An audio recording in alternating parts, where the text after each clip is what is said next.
makeup Colleen. brown. What's up? I don't know. Struggle bus! They are on the struggle bus. It is careening out of control.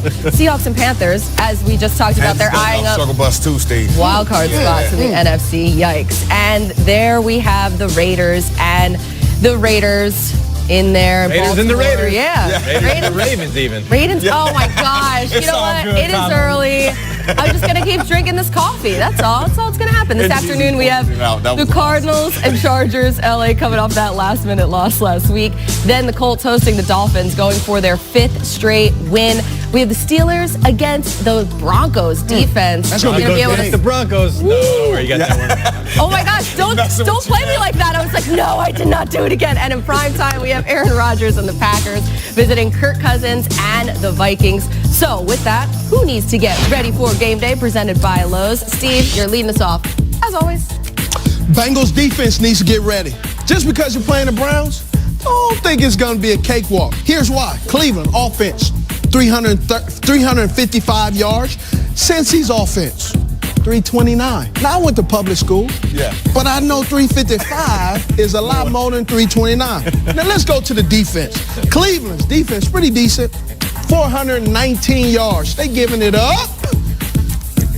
Ranked 31. You know who's ranked 32? But second in turnovers. Cincinnati's 32, 449. So somebody out of the battle of the bads is going to have to get a win.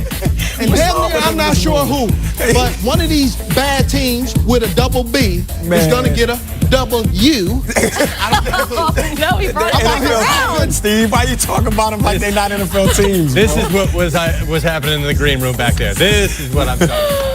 Oh, man. For me, the Carolina Panthers front seven, they got to get ready. They got some big bullies coming in with the Seattle Seahawks, the #1 rushing team in the National Football League. Hey, Julius Peppers. Hey, Dontari Poe and all those guys in the trenches. You better be ready. KK Short, you got to be ready. Mario Addison. Hey, man, look, you want to do this, man? It's all good. You can do that. I'm not your old squad. We're you know just what I mean? really but they better excited get about ready this game. because the Seattle Seahawks run game is coming in. The only way that they're going to win is if they run the football. So, Carolina Panthers, you're up. Let's go. All right, Jeezy, you're up. Latavius Murray and Dalvin Cook. Ooh. Okay, 22 yards rushing for the Vikings as a team last week. That's not the plan. It's not like they're sitting there saying we don't want to run the football. It's just that they feel like they're playing to their strengths. This offensive line hasn't been good enough to this point. And frankly, they were playing the Bears, which makes it a lot tougher. But now they've got a banged-up Packers team that they're going to be going against. I do expect them to run the football, so these two guys better be ready. We've got the 30th ranked rushing attack. Last year it was 7th. Yes. I don't ever foresee this season them becoming a rush-first team again. Yeah, because $84 million throwing the football. But they've got to do it. Everybody's got their theories, but they've got to do it going forward here down the stretch. And I expect today to be the start of them trying to do it. Well, the Eagles are going to start trying to turn things around today. Both of these teams actually are going to try and turn things around. The Giants, too. But the Eagles secondary have to get ready Who's today. left? Yeah. That is the problem. Rasul Douglas, he's questionable. So after him, the healthy cornerbacks are Craven LeBlanc, Devontae Bosby, and Shondon Sullivan. Were they on the team earlier this season? I don't know, but if those LeBlanc hasn't been with the Eagles for a month yet. You have Bosby, who has signed off the practice squad, and Sullivan's an undrafted free agent. Bosby's been back and forth a little bit, but when you're starting to dig through the scraps now, somebody said to me, someone with a little knowledge about the game, I won't say who, but said it looks kind of like a preseason team right now, where you've got guys great, run out there in the fourth quarter that you know aren't going to make the roster. Wow. Yeah, so Odell Beckham Jr., that's going to be a nice matchup You for got him Odell and Sterling Beckham Shepard Jr. today. Everybody else on your fantasy team, put them in. Yeah. So let's head out to MetLife Stadium because, as I just talked about, the Giants are on the road playing the Eagles today at the Link, and at their home, MetLife Stadium, the Jets are hosting the Patriots. So let's check in with our Mike Giardi, who's standing by live. And Mike, the Patriots are coming off a bye with a healthy Gronk and maybe a not-so-healthy Tom Brady. Yeah, good morning, Colleen. Tom Brady put all of New England in a panic Friday by not practicing, and that is very rare for Tom. In fact, the last time I could come up with something that equated to that, where he missed a Friday practice and then played on Sunday, was back in 2015. Of course, he threw for 267 yards against the Titans and 2 touchdowns, and the Patriots won 33-16. Brady will play today. Whatever it is not enough to keep him out of the game. Obviously also on the injury report with a knee injury on Wednesday. But again, not expected to hamper him at all. He'll be joined by Rob Gronkowski for the first time in 27 days. Gronk will play a game, and he is ready to go. He was in the best mood he's been in at least a month. Maybe that portends for big things for the New England Patriots, Colleen. Oh, I like that. A little reunion for the two of them. We'll see how that plays out on the field. Mike, thank you very much. And hey, the good news, if you're a Patriots fan, I mean, you always win. But beyond that, they don't get blown out very often like they did 2 weeks ago. But when they do, they bounce back pretty quickly. In the Tom Brady era, the Patriots are 22-5 in the game following a double-digit loss, and they're scoring nearly 30 points a game. Wow. So what I'm saying is good luck to the Jets today. They've lost 27 times by double digits. That's what's amazing. Yeah. Let's talk about another quarterback coming up, Lamar Jackson. A serious story now involving Reuben Foster, the 49ers linebacker who has had trouble with the law before. That's right, Mike, and he is in trouble with the law again. As we speak, Reuben Foster is in jail right now in the Tampa area, according to the Hillsborough County Police Department. He was actually charged with domestic violence battery last night at around 9:10 at the team hotel. He was booked into custody at around 11 p.m. and as of now, no bond has been set, and he is still there right now. According to the statement released by the Tampa police, Reuben Foster, who was in an apparent altercation with a 28-year-old woman he's had an on-again, off-again relationship with, he apparently, according to the police, slapped the phone out of her hand and then slapped her in the face. There was a bruise on her face and her collarbone, according to police. The 49ers have not yet commented, but General Manager John Lynch has said in the past there would be a zero-tolerance policy for incidents like this. And of course, for Reuben Foster, he previously was charged with a very similar incident before the apparent victim recanted. So it is possible we have seen the last of Reuben Foster, at the least, for the 49ers. You're right. Very similar, some of these details now, some of these accusations now, to the previous incident that he had. And also, you said General Manager John Lynch, head coach Kyle Shanahan said it's got to be a two-way street. We want to help you, but you've got to help us. You've got to be able to stay out of some of these situations. It'll be interesting to see what the 49ers do here. Ian, the Cowboys have won 3 straight, offense firing on all cylinders. Could it mean new contracts for a couple of their offensive stars? Now, that's exactly what the Cowboys hope. And the Joneses, Jerry Jones and Stephen Jones, were pretty vocal this week talking about how, first of all, they know that Dak Prescott is their franchise quarterback going forward, and they love Amari Cooper. They traded a first-round pick to get. And actually, one thing that Jerry Jones said is that Amari Cooper is looking to cash in.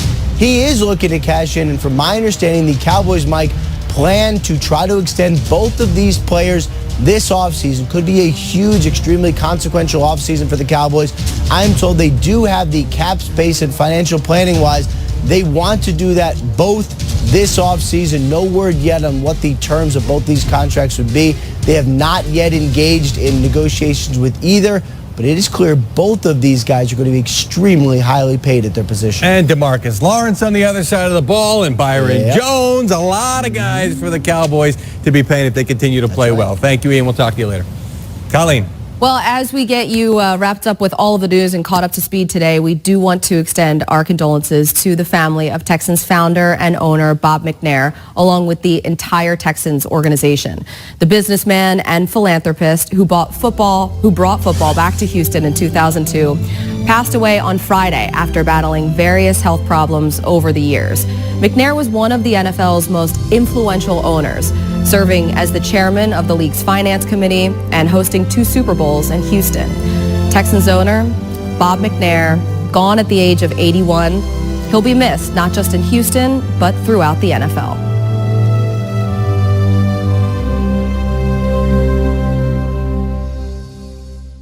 Today at 9, A.J. Boye opens up. Look, no quarterback runs in the league for that long. They all get hurt eventually. So Jackson was definitely defensive about it this week. He said, I can throw the ball. I am looking to throw the ball. He also said, I'm not a running back. But it's interesting. I had a conversation with cornerback Jimmy Smith, and Jimmy Smith was a part of this Ravens team that actually took out Robert Griffin III. Robert Griffin III was never the same after that hit from Haloti Ngata. Smith said that's all that keeps playing in his head. He's warned Jackson all week, and Jackson did say he expects to throw the ball more today against the Raiders, Colleen. Wow, that's interesting. I didn't even think about that connection. Aditi, Yeah. thank you for that. A little fun fact, too, here. 119 rushing yards for Lamar Jackson in his first start last week. Joe Flacco in the past 2 seasons, he has 99 yards. Hey, I was literally just about to say, listen, these are not the same type of quarterbacks at all, clearly. But yes, Joe Flacco doesn't really run around a lot. So Steve, let's talk about Lamar. Why are we starting with me? You better hold that block Yeah. for 10 seconds, man. What's up, man? What do you think? I enjoy blocking. I love the block. Regularly? Down in and down out? I mean, I do, but when you're throwing the ball, when you call a pass play and you're running it, I got a problem with that. Why? I mean, that's... Because it's a pass play, not a run play. 19 attempts. What did you think when they ran the ball back to back? You shouldn't have. Second and third down inside the You shouldn't have. It's my remote. You should have kept the TV on. It's the new wave of quarterbacks coming, man. I'm just letting you know, guys. I'm just letting you know, guys, it's coming. The tide is turning. It's coming. And look, man, I know what you're talking about, Steve. You're a wide receiver. You want your quarterback to throw the ball to the playmakers and don't be the focal point of the offense. But no, it's not the focal point. It has nothing to do with the focal point. If you call a pass, write it down for him. Pass play, David said, pass the ball. Yeah, but don't throw, don't run it. But if you call a type of pass play where I can't see my receivers because my brain don't work that way. What? Your brain? What do you mean? What I mean is you can't just do straight 5 and 7 step drops with this kid. He has to be on the run. You have to create a read. Or ever. No, you have to create reads where he's reading one side of the field right now. He'll develop into the passer. He'll develop into the passer that you're talking about. But right now, I don't expect him to have 27 carries every single week. I think last week he wanted to get into the game, so he scrambled a lot more than threw the ball. I think you'll see a lot more settled down Lamar Jackson. But I'm telling you, Steve, that's the future of your organization, of your pass organization. You know, every February, Steve Smith works the combine for NFL Network. I'm really going to look forward to him breaking down those receiver blocking drills because that's now going to be an important part of wide receiver in the NFL. He's going to get after you in a second. This is an opportunity for you guys to get at you real quick. To get at me. and it's like a pass play, and when you call a pass play and a run goes and the quarterback's running, it was a 5-step drop. He took 5 steps and looked, it took off running. He didn't just take off. It's like scraping the chalkboard. There's been a few times, and people may say this and he call me selfish, but there's a few times where we had a run play, and we've had some run plays and then some pass plays and don't throw the ball. I've taken myself out of the game. Hey, when y'all want me to be in the game, call me. I'll be on the bench. Steve, you crazy, dude. One thing to note here, the Raiders have allowed the second fewest yards per rush for a quarterback this year. Now, they haven't really faced a guy like this. It's going to change. But I would hope that, unlike the Bengals early in the game, have eyes on him on third down. Don't cover everybody. Have at least one guy looking this way. A quarterback hasn't rushed for over 100 yards in back-to-back games. You right over there, Steve? 1950. Wow. Like, it has been a minute since that's happened. But these defenses, repeat itself. Yeah. It's coming back around. We'll see. Okay, now we have 2 teams. It's all right, Steve. Moving on. Don't worry. We have 2 teams. Shell shock. Today, take a fresh look at SiriusXM. You can listen in your car. I do that online or on the SiriusXM app now through November 26th. Go to SiriusXM.com/listen free for more details. It's pretty awesome. I'm not going to lie. I love Sirius. Yeah. Okay, now let's get to Don't Adam with Adam Rank. Some fantasy hot takes you need to hear. So, Rank, where's he at now? What are you doing? It's the moment of truth for a lot of fantasy teams out there. I need your boldest predictions, starting with Aaron Jones. I'm going to say that he's going to be a top 5 running back this week, even though he's got a tough matchup against the Minnesota Vikings. It seems like, and I know Brett Favre was alluding to Mike McCarthy being a great coach and everything, but we've had to beg him to put Aaron Jones out on the field. Aaron Rodgers had to beg him to put him out on the field. But Mike McCarthy was sitting there like a guy who won't watch a great show like Game of Thrones or Breaking Bad because everybody tells him it's excellent. But over the last couple of weeks, we've seen more of Aaron Jones, and he's had back-to-back games with 100 scrimmage yards, multiple touchdowns. And so even though, like I said, it's a tough matchup, he's going to do it once again this week. By the way, Rank, where are you? Are you getting a Christmas tree, or is that your actual backyard? Yeah, no. Like I had to beg Mike McCarthy to put Aaron Jones into the lineup. My toddler's been begging me for a Christmas tree, so I thought I would go out and get one this weekend. Mike Jeezy's going to...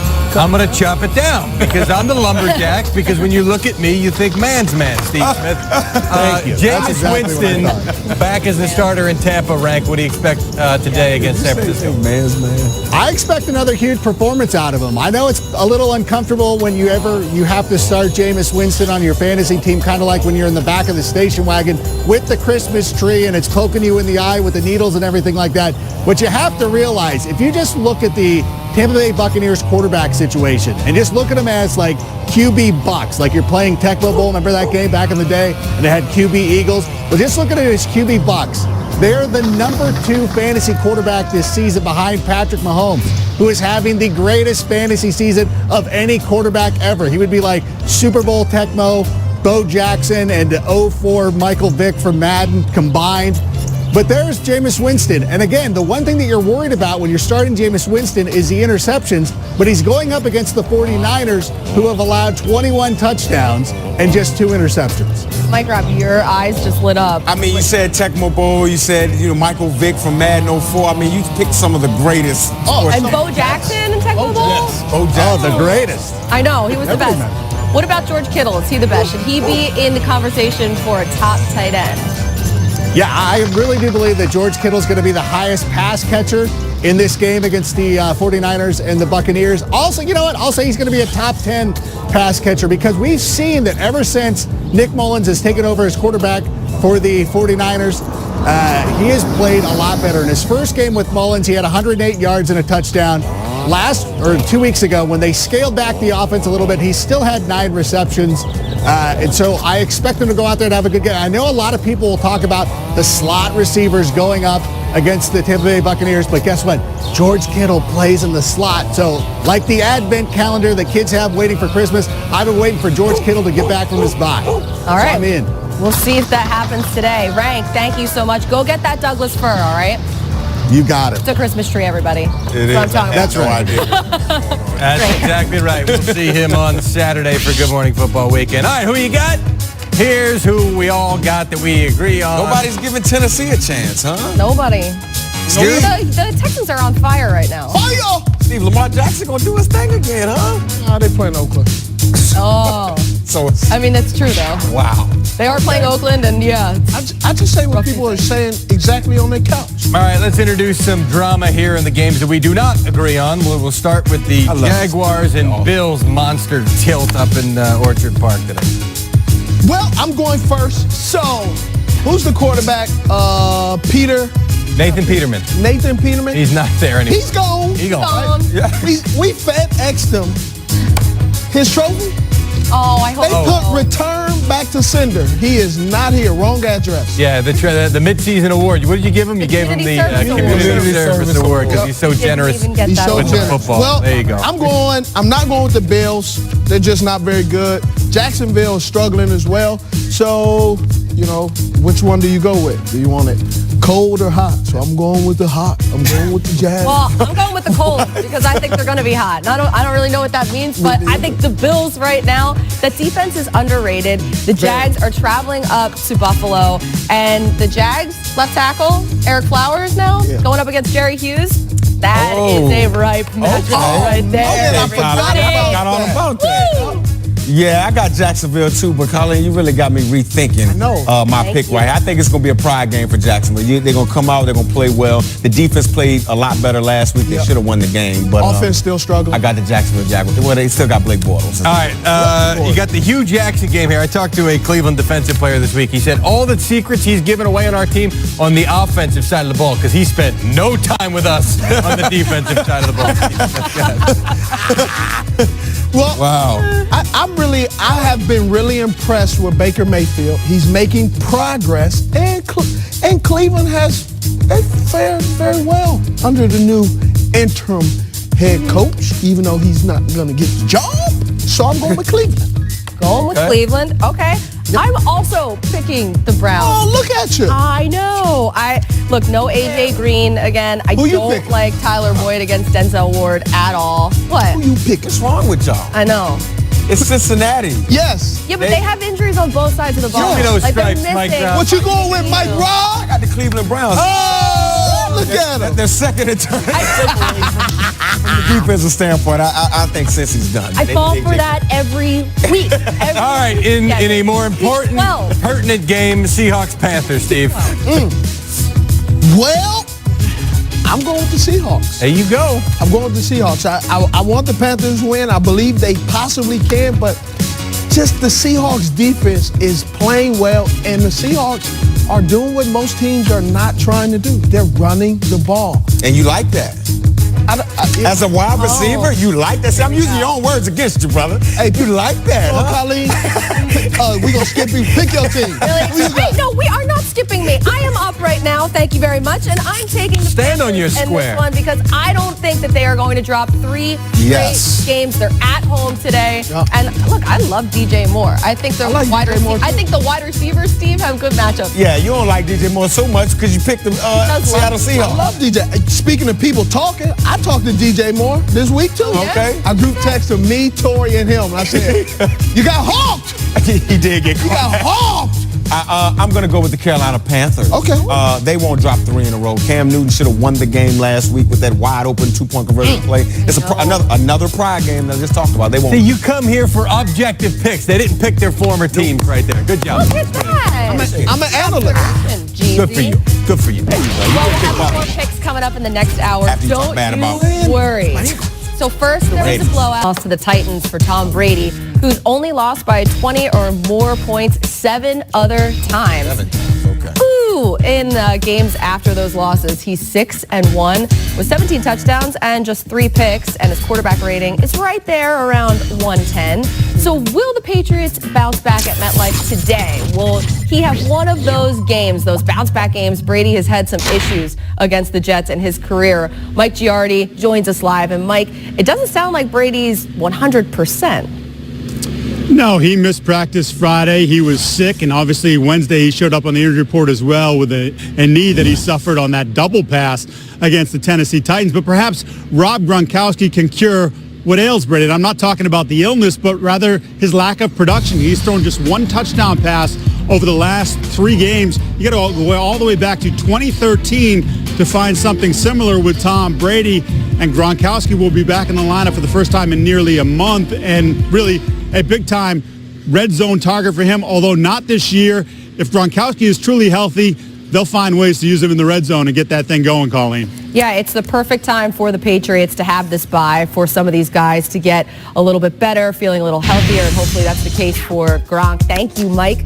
It's unfamiliar territory for the Patriots this time of year, sitting 3rd in the AFC playoff race. Out of home field advantage. Yeah, behind the Chiefs and Steelers. It's been 8 years since New England was anything less than a top 2 seed with a bye.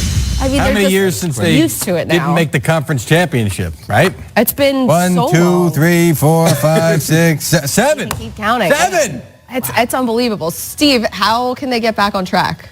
Well, one of the interesting things about this team is they haven't had their full roster, like all their guys. You know, Edelman, he had his 4-game suspension.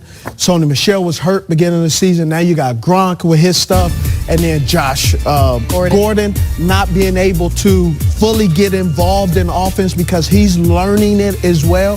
So I'm just interested to see how this team, when they get all of their guys firing on all cylinders, all healthy, how good is this team? Because we don't really know offensively. That is the question mark, and it's not necessarily because of anything more than just seeing all these guys on the field at the same time. Steve, you're absolutely right, man. We need to see these guys healthy. Mike Giardi did a great job talking about Gronkowski not being there in the red zone. You need this big-bodied guy in the red zone. He draws all the coverage to him, which opens up some things on the outside. But aside from Gronkowski being important in the passing game, in the run game, this dude holds the point like no other tight end end in the National Football League. He's probably the best blocking tight end in the National Football League. During the wins with the New England Patriots, they've rushed for 125 yards in wins. On the losses, they've rushed for only 70 yards. To me, running the football is very important and critical to the success of this New England Patriots offense. They need to get Sony Michel the ball a little bit more. They need to be able to create matchups on the outside where they can play action some things within the run game to open up some things behind those linebackers. Listen, I think the days of a lights-out defense, I'm going to go to that side of the ball, are probably done in the NFL. Over. You got to be able to make just plays on defense, and the expectations got to change as a defense. Sure. You can't think that a defense is going to shut a team out to 10 points. Now it's like about 21 points is a good defense if you're lucky. And you're also going to give up yardage, and I don't go too crazy to that number, but I'm looking at scoring defense, and now I'm seeing this team 15th in the league in scoring defense after being 5th last year, first a couple of years ago, top 10 every year back to 2012. And really, since 2005, this is tied for the worst that they've been rank-wise for points. So what does that usually mean? It usually means bad red zone defense. And you look at the numbers, and the red zone defense has not been good for these guys. They've allowed points on 91% of their red zone drives. That's 20th in the league. 91%? Touchdown percentage is 60%. That's tied for 19th in the NFL right now. So they've got to get better back there. Again, they're going to give up yardage. Anybody's going to give up yardage in the NFL these days, but you've got to make the plays at the right time. You got to be careful, though, with the regular season. When you look at the regular season, numbers are always funny. Like, you get the fuzzy math.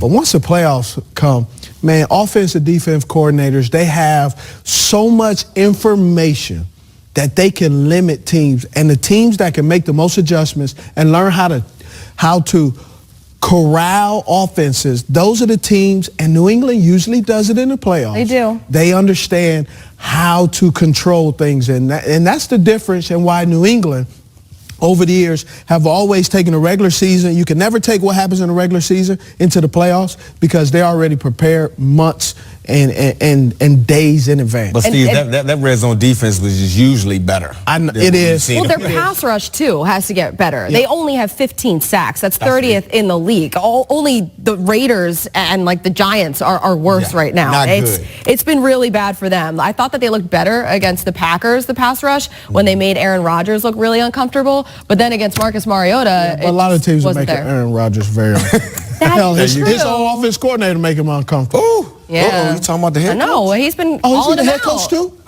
Yeah. Dual citizenship is not good sometimes. As the Patriots try to get it together against the Jets in the AFC East, we have another divisional showdown to talk about. Two teams that played, all the way back on week 2. And you remember what happened? Yeah. Did I ruin it? Yeah. It is a division game, man. We know what we got to do, man. Aaron Rodgers, who's 26-15 in prime time, if those stats mean anything to you guys. But Kirk Cousins, he's just 4-11. Look at Kirk Cousins looking like lights. Kershaw can't 11 play or in the 12. big game. Yeah. Somebody's lying. 4-12 right there. 4-12. Be the That's graphic. the wall right there. Big wall. That is. So our Tom Pelissero in Minneapolis with some more on this matchup. The Packers' season is on the brink, and Aaron Rodgers says they're going to have to score 30 tonight on a fantastic Vikings defense to have a chance to save it with their first road win. I've got to amp up my level during the game, Rodgers said, and get us playing faster. The Vikings certainly expect to get Rodgers' best shot. First time these teams met in week 2, Rodgers was wearing a bulky brace as he came back from a knee injury and had limited mobility, yet still threw for 281 yards and 4 touchdowns. What the Vikings see on tape now, safety Harrison Smith told me, is classic Aaron Rodgers. And stopping the Packers starts with knowing number 12 can put the ball anywhere, moving any direction. Thank you, Tom. Well, the key for the Vikings to holding on to that 6th seed. The Raiders moving in the other direction. Aditi, you've got 2 completely different situations going on there. Well, Mike, you're right. And in fact, Raiders quarterback Derek Carr said this week that his goal is simply to mess up the draft order. The Ravens, however, they are back in the playoff picture. Now, part of that steadiness, of course, is John Harbaugh. He's the guy who always operates one day at a time. One day at a time is the same attitude this Ravens team is espousing when it comes to its quarterback. I talked to cornerback Jimmy Smith about this, and he said, yes, Lamar Jackson did inject some excitement last week. Yes, there was great energy with that win, and this week week was good. But he also said that things are a lot easier for the Ravens with Joe Flacco hurt. He said, to be honest with you, we don't need to answer those questions about who we would prefer. And when I asked him, Colleen, well, who do you prefer? He said, ask me later. You should have seen Jimmy Smith's reaction, by the way, after the interception last week. He was right on the sideline. It was one of these. And he ran to go get his helmet. Thank you, Aditi. All right, if Lamar Jackson keeps playing, though, you couldn't ask for a better schedule for a rookie quarterback than this, maybe. Look at the defensive ranks of the teams they have to play there. Steve Smith, 26, 29, 30, 28, 14, 31. Maybe, though, we should just put what they're like against the run. I think that's what Steve would tell me.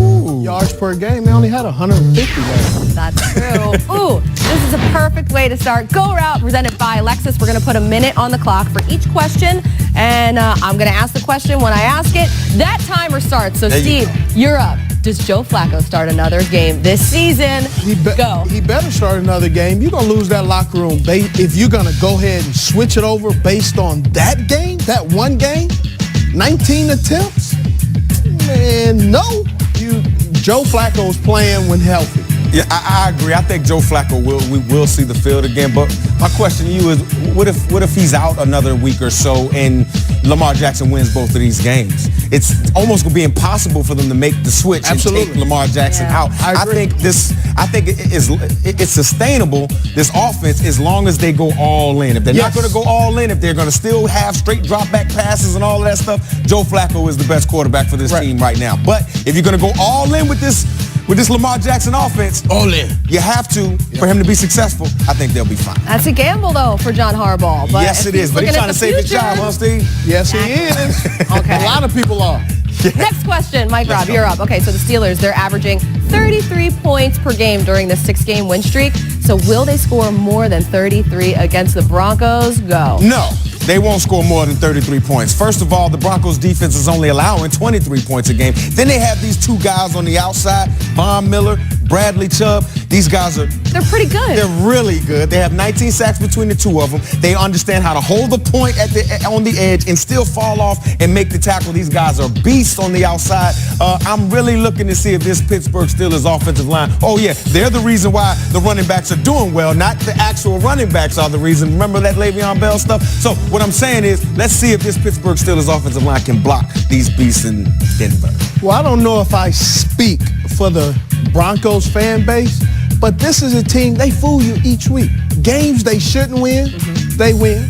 Games they should win, they get blown out. You don't know each week. They underperform. You're not sure what's going to happen. So, but we do know this defense will show up, and they show up every week. The offense is the issue. They got a quarterback who should play well, but he's not. But he said they got a quarterback who should play well, but he's not. But I don't believe that this Broncos defense will fall off. They will continue to do what they're doing because the guys they have, they don't show up every other week. They show up every week. All right, every week. Next question. Steve, you got the buzzer twice there. Who can catch the Saints for that #1 seed in the NFC? The Saints. Saints. Nobody's catching them. You saw the game against the Rams. Wow. That was the game. There's not anybody catching him. Now, how he's going to play off in the playoffs, we're not sure. But to say the regular season they're getting caught, let me tell you something. Them boys is running. Later.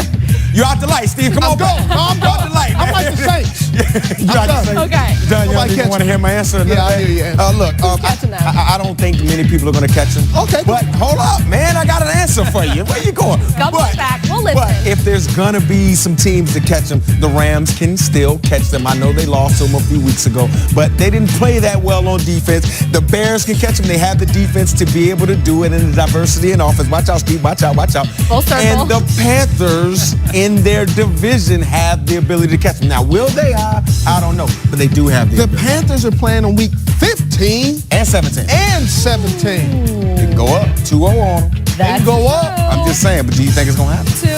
2, 1. That's it for Go Around. It is velvet.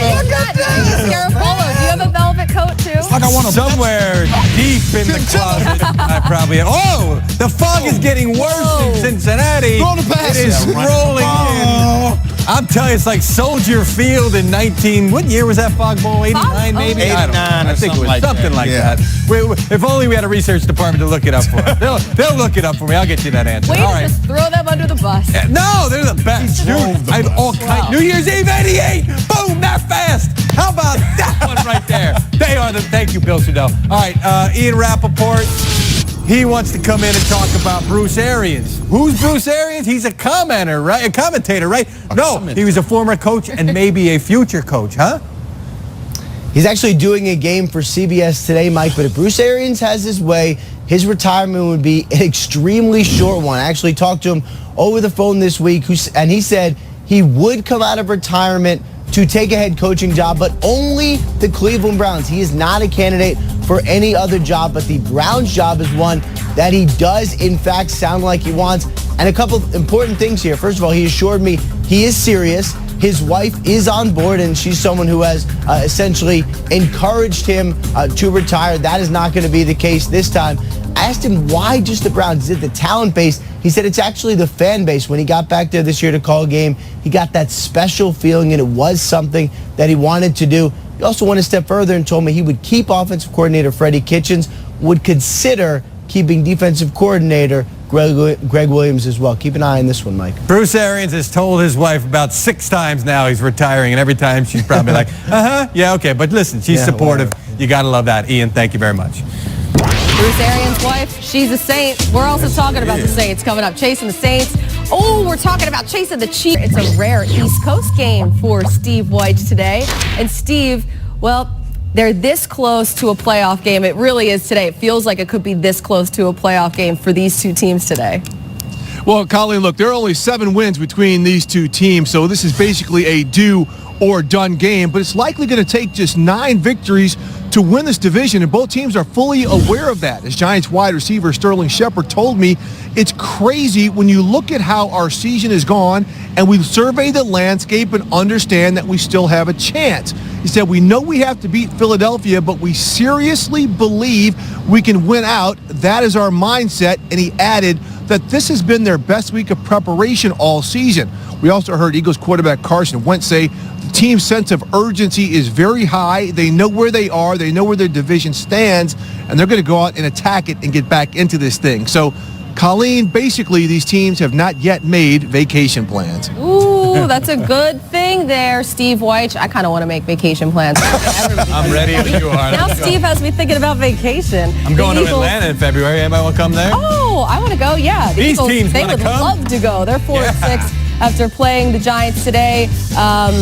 Well, we'll see what happens. Every other team left on their schedule is in first. That looks tough. We're tied for first place in the division. That is a rough schedule. In case you're wondering, the last time the defending Super Bowl champs were under 500, 2003, when John Gruden's Bucks went 7-9 a year after hoisting that Lombardi trophy. I don't think that's making any Eagles fans feel better today, but nope. I was 7-9 and went to the playoffs. Oh, look at you. Hey, that brings us to... scoring 1 million points a game back then. Let's talk about leftovers, everybody. Leftover takes. And look, this is maybe all of you guys out there already went through all of the leftovers in your fridge. There's no more mashed Over potatoes. Thanksgiving is so awesome. It is the best. Like a little cranberry. Not on Sunday, though. It's a little late for leftovers. No, it's fine. No, a little messy. Look at this. Well, is it going to be too late for some of these hot takes? So I know that, listen, at my house, it's a little crazy. My Uncle Jack throws out some sports hot takes. My mom does. My mom said the Browns are better than the Eagles. So let's see what you guys think of these leftover NFC East hot takes, because I'm going to throw one out to you guys. Let me know if you should save it, maybe for another day, or throw that away. Put it in the trash, all right? Steve, you're up first. You guys with me on this? Let's do it. The take is, jacked about it. It's a wrap for the Eagles. What are you going to do with that? There it is. They're done. Forking them? Forking them. Oh, they're done. Really? Yes. No, man. Man, they If have... they win today, they're game back, right? They're game back, bro. I understand they're a game Carson back. Wentz. I MVP love Carson. candidate. Not this year. He's playing better than his numbers were better than last year. Yeah, his numbers are better than last year, but the wins are not there. Fact. Defense hadn't been there. Secondary hadn't been there. Running game hasn't been there. Exactly. Team is not the same. So fact, like this red velvet cake, done. throw it in the trash. You don't have to make plans, but you're going to be on vacation. Okay, we got this one, Mike Robb. A popular Thanksgiving dinner chat for people in the New York area. The Giants are legit playoff contenders. Is that fact or fiction? What are you doing with that take? Well, I'm telling you, they're playing some good football right now, guys. And I don't want to be the guy, to say something impossible can happen. Wow. But the rest, have you eaten? But the rest, Are you making a statement after you eaten or prior to? The rest of the New York Giants schedule is just too tough. Yeah, it's fiction. They're not going to go to the playoffs. It's just going to be too hard. It's going to be too hard for them to win out. I mean, the rest of their schedule are at Philly, Chicago, tough defense, at Washington, Tennessee, at Indy, and then Dallas. I don't see it happening. Sorry, New York. I'm so sorry. It's all right. It's all right. They can deal with it. No big deal. I'm just trying to go along with the music. It's awesome. I know, exactly. Carafolo, can you go along with this? The Redskins have a chance with Colt McCoy. You've been a Colt McCoy guy? It's quite a take. My 13-year-old nephew, how old is he? You think he's 13? I don't know if the camera's going to answer you. He's 12. He's 12. Yeah. He was so upset to be at the kiddie table the other day. We're at the kiddie table here. I feel like you're going to toss the table. Exactly. What's happening? But I'm not tossing this one out. This one's a fact. Colt McCoy played some good football the other day. He did. Has a couple of mistakes that he made. Offensive line, though. Offensive line, though, what?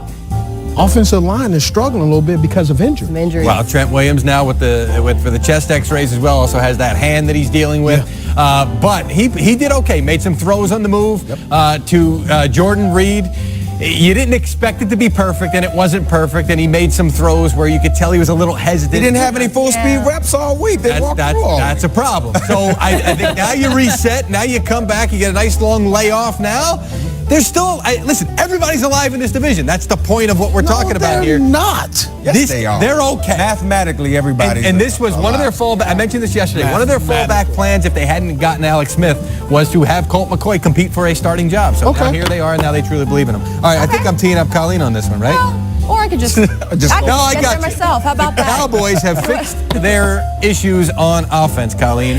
Well, you know what? I think I'm going to wrap up this salad, save another day maybe. Because, I wouldn't. Yeah, I don't know if you. Well, there's no dressing on it, so that's okay. No, it's not the Look, dressing. it's almost like, it's a fact, everybody, because it's almost like the Cowboys went out and got a receiver that ended up changing the offense for them. Yeah. Like No way. It's weird how that happens, right? Yeah, very Amari weird. Cooper for them has opened up the offense for Ezekiel Elliott, for Dak Prescott. We saw those two big plays that Amari Might Cooper be had. saving Scott Linehan's job. Yeah, he had hope not. touchdowns of 40 and 90 yards in the span of 4 minutes and 40 seconds. Plus, that defense, I think, is also helping out the offense. They're allowing the fourth fewest points in the league, so the offense doesn't have to strain and doesn't have to stress and play catch-up for the entire game. No, they don't. Number 55 is showing you. Ooh. It might be time to move Vander on S. from number 50.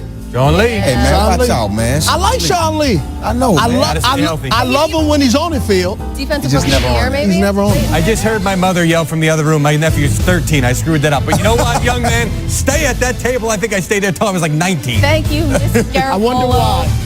Well, let's continue the conversation about the Cowboys, too, who are got you, taking Colin. on the Saints This next will be a week. good game. It's gonna be Thursday a night great game. football. That's I'll be right. there. I'm going to be there, too. You guys won't, should but it's all as good. well. You can Watch. watch on NFL Network. Kickoff at 8 o'clock. And our pregame coverage live from AT&T Stadium begins at 6 p.m. See you, Dallas. We'll be there soon. Don't you worry. I'm sure you're not worried, but we'll be there.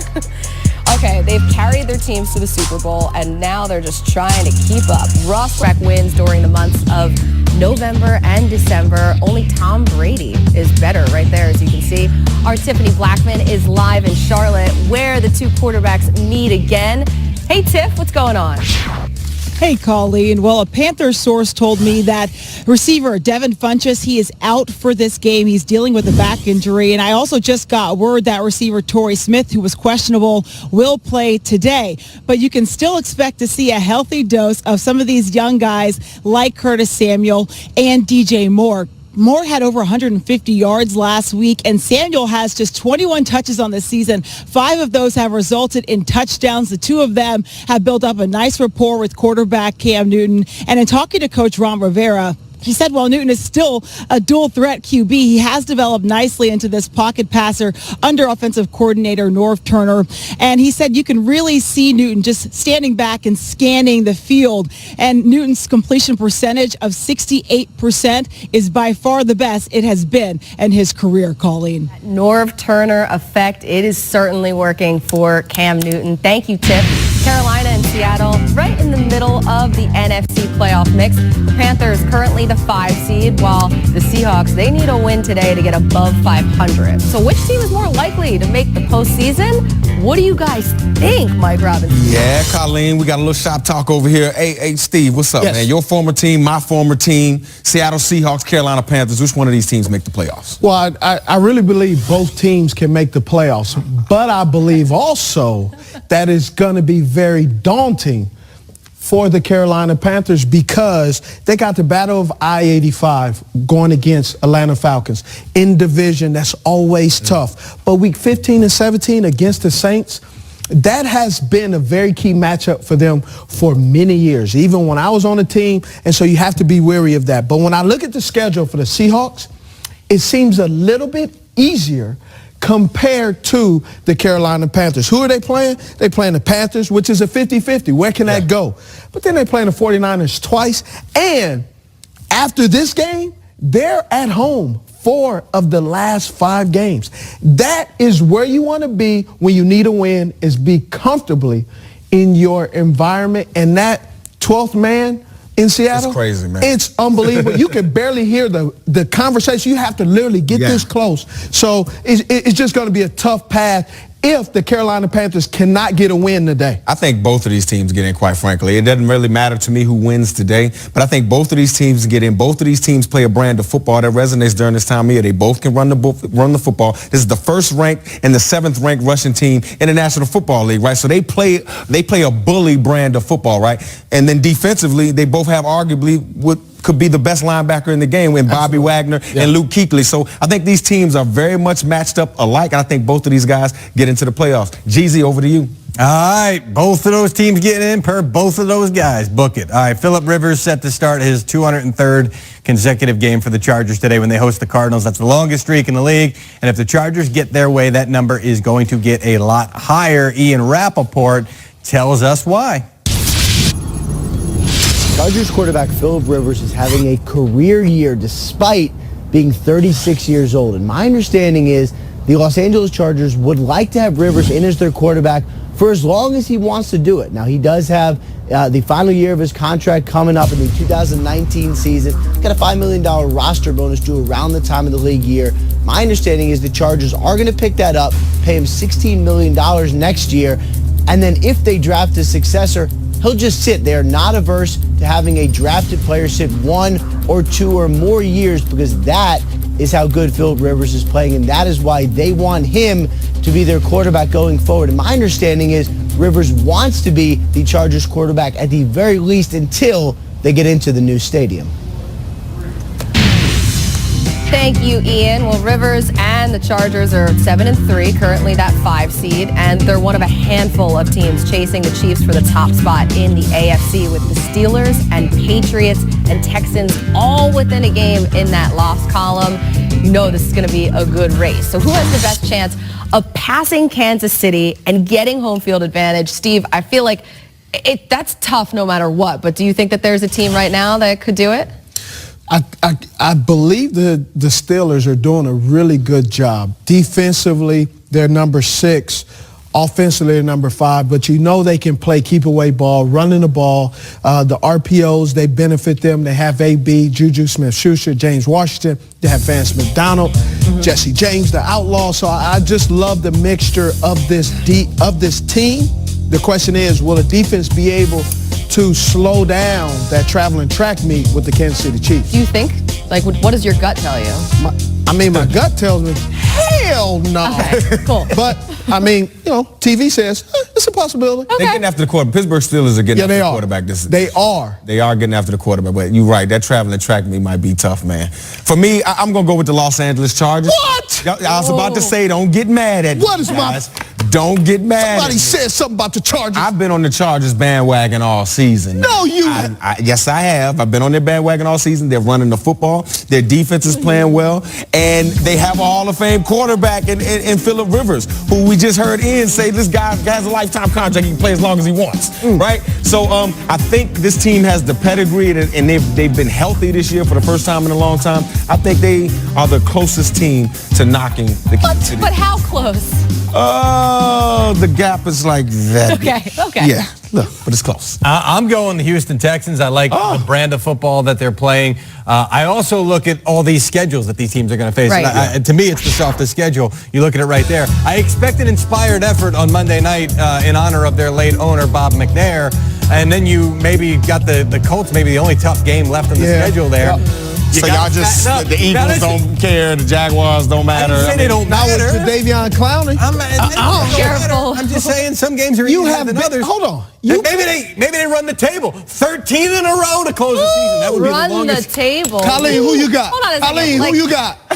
Who you got, Colleen? Thank you. I'll take this opportunity here. The Patriots. For me, the Patriots always warm up this time of year. Every time I'm like, oh, the Patriots, they're struggling. I get a swift reality check, and they're back to exactly where they started. They're 62-11 in December games under Tom Brady. Nugget dropper. That's an insane winning percentage. Plus, they have a lot of games. Rob Gronkowski coming back a little bit healthier. You have Sony Michel coming back. Maybe that connection between Josh Gordon and Tom Brady that you talked about yesterday on the show, maybe they're just trying to work things out with Josh Gordon right now for down the stretch. I hear you, Colleen. I'm just Look at you, man. and they have 4 of their next 6 are against AFC East opponents. I just can't wait till the Texans run the table. We bring this clip back.